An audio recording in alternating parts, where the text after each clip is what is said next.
I think if you ask anyone who's watched any type of competitive surfing, they'll say that the most exciting events are waves of consequence.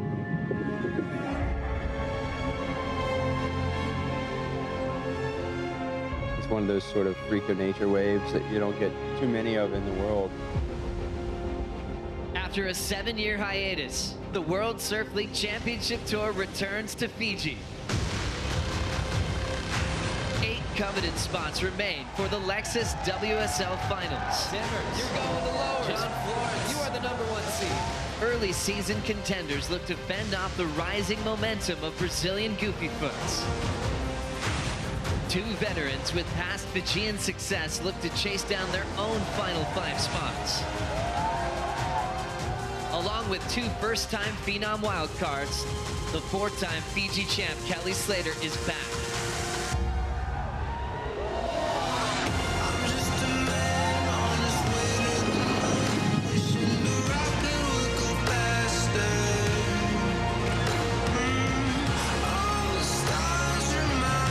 Fates will be determined here at the Corona Fiji Pro presented by Bonsoy.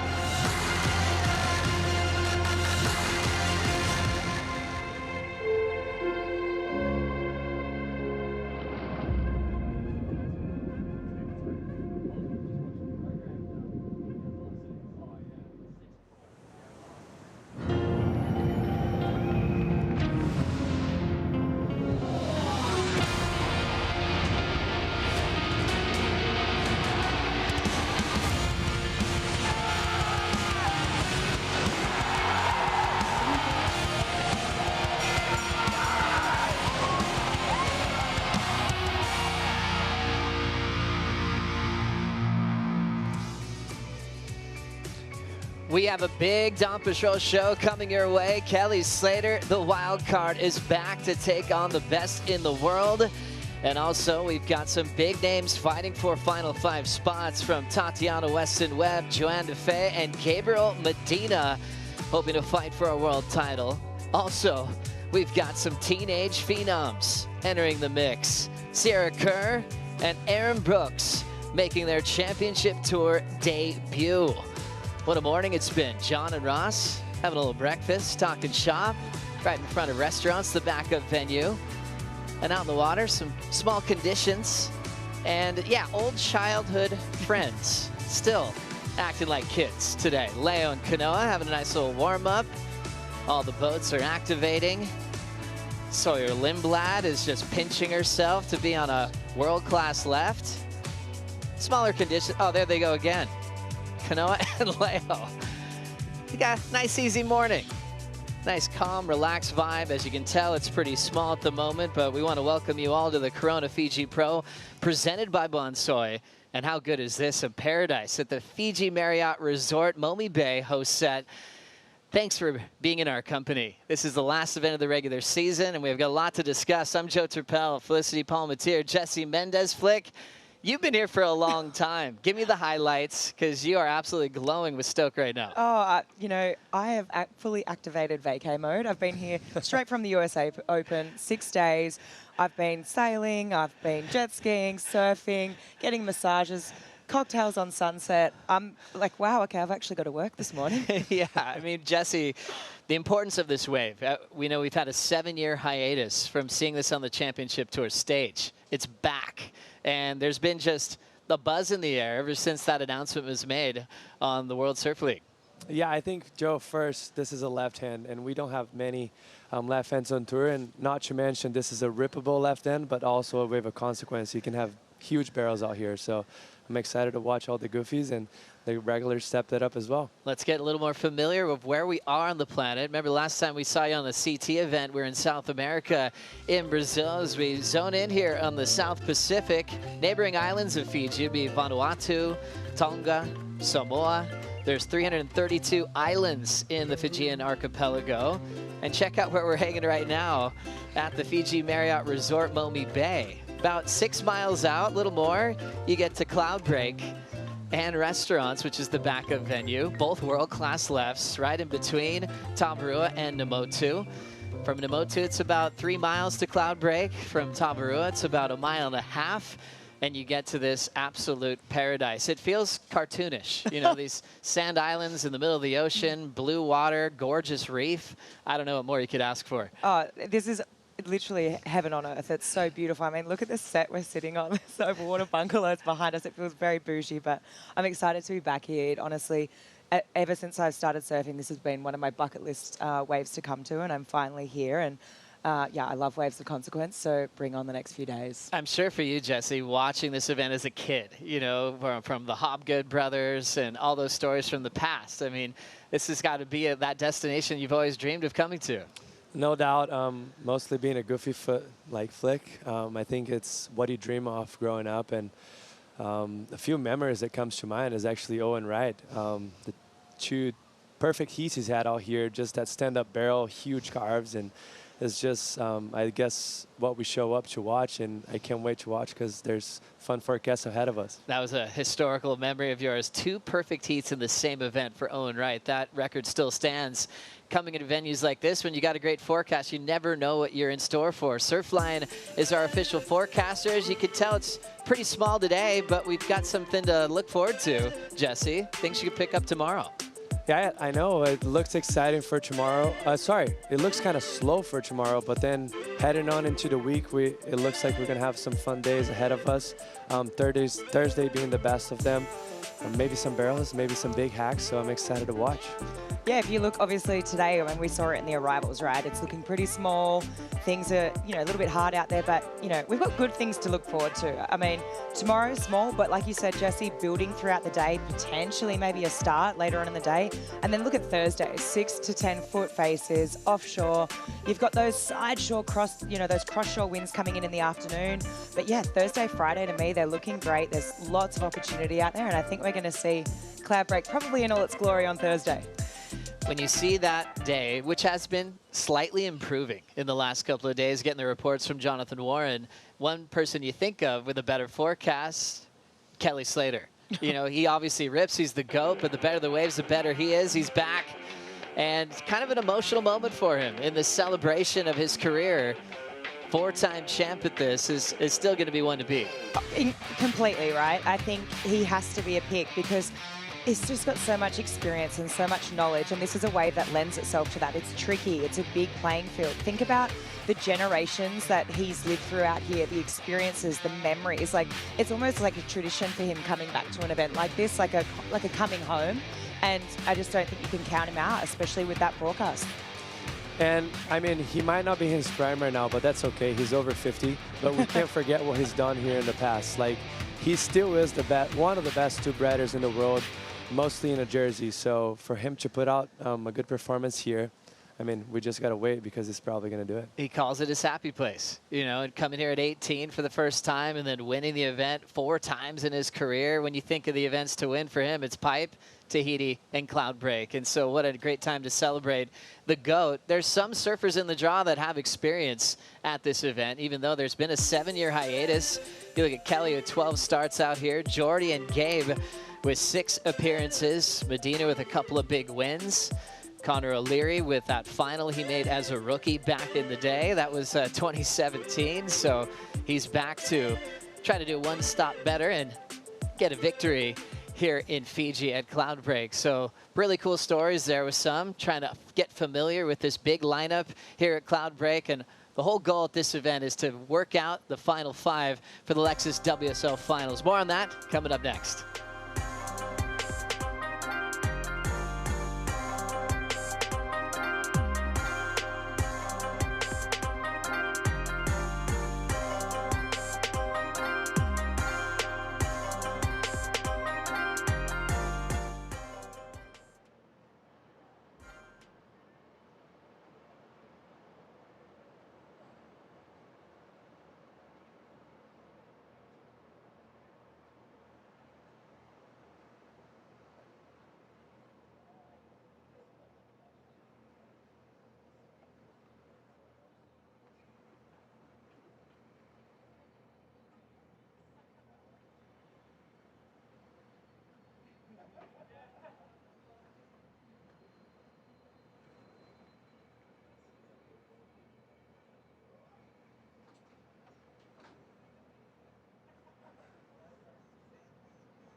yanks on the rail, over the foam ball, through there. Ball standing up, and he just blows the tail right through it. That's a perfect 10 for John Florence.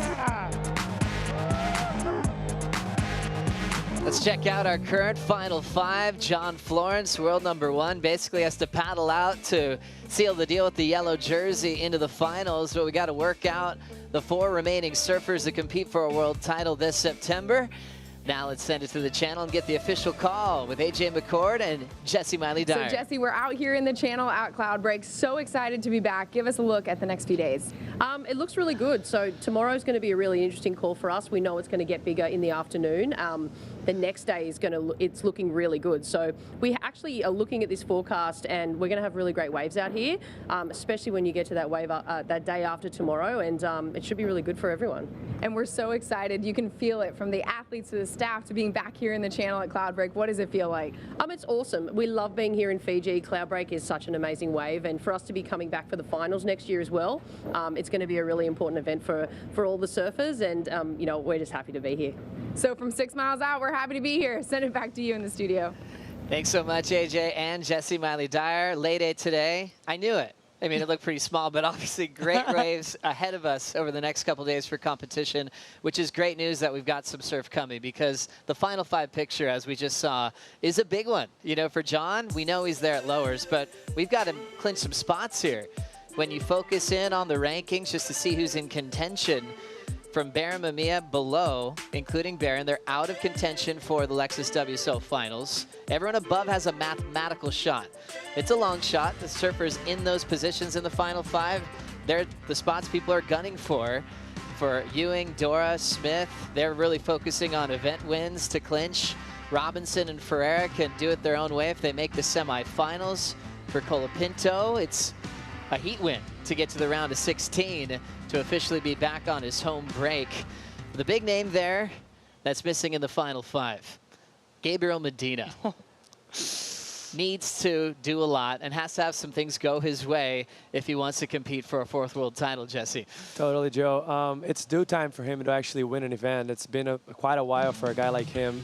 And this wave is just perfect canvas for him to just aggressive approach, very fast down the line, and if it's small, this is going to play in a huge advantage. As you see it right there, it just reads the wave so well and has so much power, and he's able to transition to slow speed to quick speed better than anyone, and he can mix it up with big airs, and if it's bigger, he's even better because he's one of the best tube riders in the world, and he can still mix it up on 6-foot waves with massive air. So I'm super excited to watch him and see if he can step it up this year.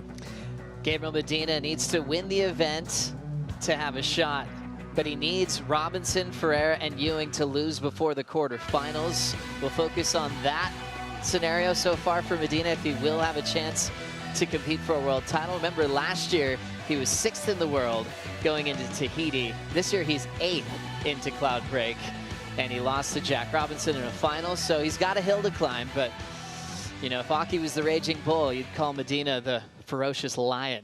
He might get it done. He might get it done. Look, it's hard, right? Coming into this, I thought, okay, yeah, Medina's got this chance, right? But it is harder than what it looks. However, if anyone's going to do it, I think it can be him. A lot of great scenarios coming up on the women's side as well. We have 4 big spots remaining. Katie Simmer still setting the pace in the Final 5 picture. Coming up next on Dawn Patrol.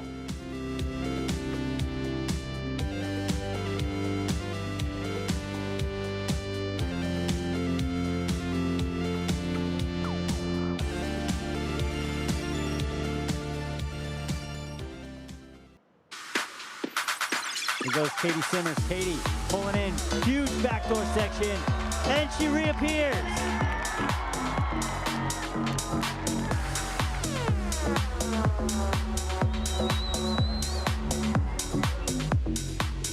Let's check out the current Final 5 picture. Katie Simmers, 18 years of age, world number 1, has a chance to clinch the yellow jersey if she reaches the quarterfinals. That's a heat win coming out of the opening round. Reigning world champ up to number 2 in the world. Breesa's basically a local out here as she wants to compete for a world title. Molly Pickham, Gabby Bryant in the mix. Gabby fighting for her first world title as she's number 5 at the moment, but there's some big names right behind her as we can say hello to us right here. We're waving in the distance from the Fiji Marriott Resort Momi Bay host set. Thanks for being with us. Well, the contest might be off today, but someone who's always on. Richie, love it. Welcome back to Fiji, my friend. Thanks, Joe.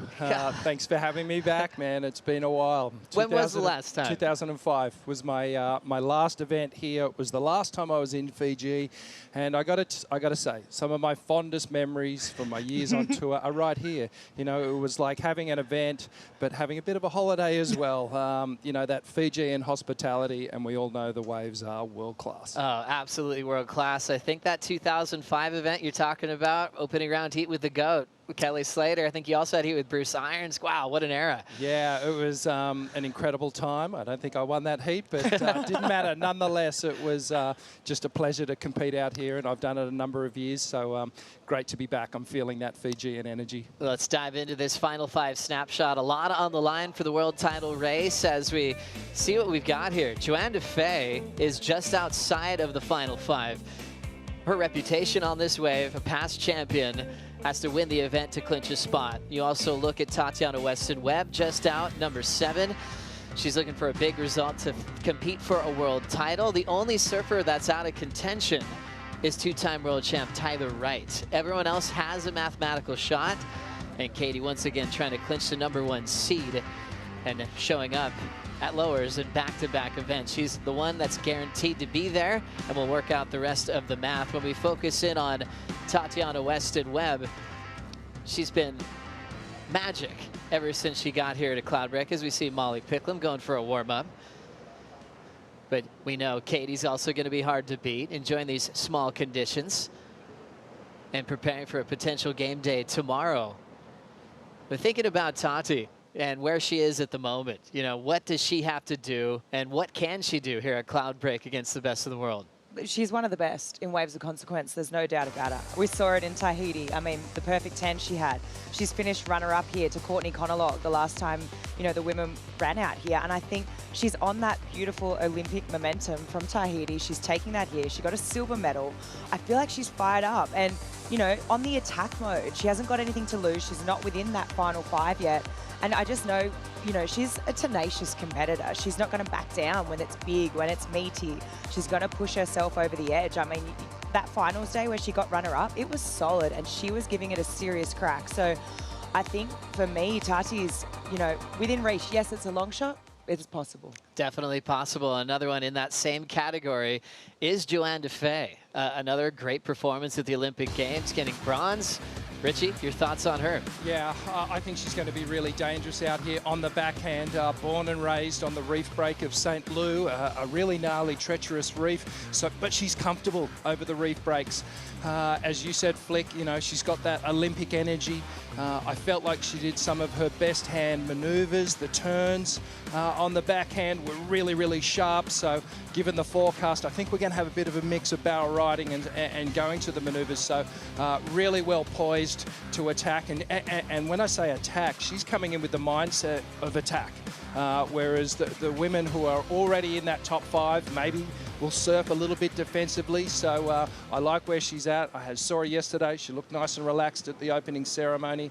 And you can see her on screen now, just taking her time and warming up into the day. Oh, the big names looking for the spots in the Final 5. Enjoying breakfast this morning. Day off, but let's prepare also for 2 17-year-old phenoms making their big CT debut. We'll be right back.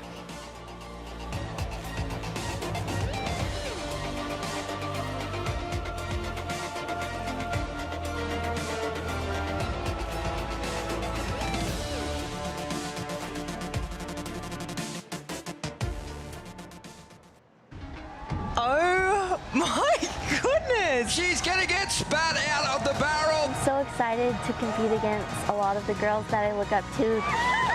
You always want to win the event. That's always the goal. Global superstar Sierra Kerr in the water. Hopefully just put on a good show and see how I go against the CT competitors.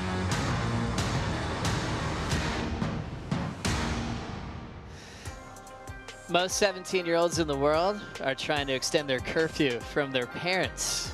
These 17-year-olds here are trying to put their heroes to bed early. Sierra Kerr, Aaron Brooks. How do you like that? Making their championship tour debut here at Cloudbreak. And this is as good as it gets when you look at them in the same generation. Two good friends that push each other a lot. One from Texas, one from Coolangatta and kind of Carlsbad, California, Rick. Yeah, this is the future of women's surfing, not for just the USA and Australia, but globally. And it's incredible that we've got two phenoms rising up in the sport at the same time. You know, their future is mapped out. They're going to be a force to be reckoned with in years to come. And also kind of a cool full circle moment. Remember Sierra Kerr at 8 being a caddy for her dad, Josh? Yeah, this is a full circle moment, and how cool. I mean, the graphic on the screen, Sierra Kerr, age 8. I mean, how cute is that? And it's so awesome here, you know, that so just to be able to draw on all that experience, the knowledge from Josh, but I just, you know, the story has been the women charging this year. We've got a good forecast. Can't wait to watch these women, yeah, go loose on the World Tour for the first Josh time. Kerr is going to coach his daughter, Sierra. What about Aaron Brooks? Yeah, well, word on the street is that Aaron's going to be leaning into the experience of Kelly Slater here, and what a better mentor, no better mentor to have at Fiji here, so look out for Aaron. That is massive. Kelly doing double duty in the event, but also coaching Aaron Brooks. We are off for the day. We will be making a call tomorrow. The swell is supposed to be on the rise. It could happen late, so it could even be a multiple call day leading up into Thursday of competition, which could be absolutely epic. Take care, everybody. Stay tuned on worldsurfleague.com. We'll see you in the morning for the call.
Supposed to fill in tomorrow, so we might be on hold. It might be nice. We get like a few hours off.